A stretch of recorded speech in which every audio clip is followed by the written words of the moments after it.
pretty. It's an inland Northwest holiday tradition. We're just 3 days away now from kickoff to Christmas at the Coeur d'Alene Resorts. They are adding the final touches up and down Sherman Avenue, getting ready for the holiday light show. But getting a parade, fireworks, and more than 1 million lights ready is no easy task. KXLY4's Anusha Roy shows us the last preparations to welcome Christmas to Coeur d'Alene.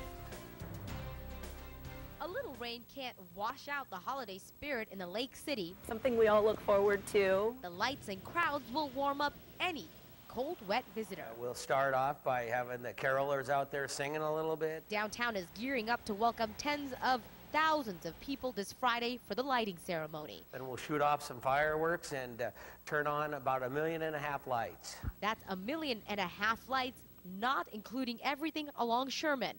And pair that with a parade and performances, and how can you not be in the holiday mood? All that festivity will attract 30,000 to 40,000 people to Coeur d'Alene this Friday. It means more people in town visiting, and the downtown stores, well, they'll be ready with their doors open, welcoming everyone in.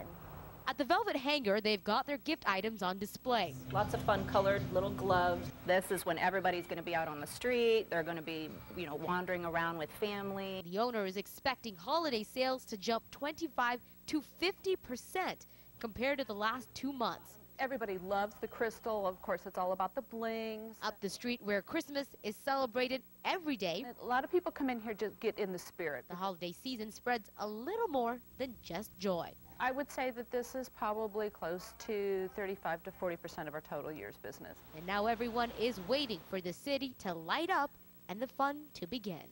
In North Idaho, Anusha Roy, KXLY4 HD News.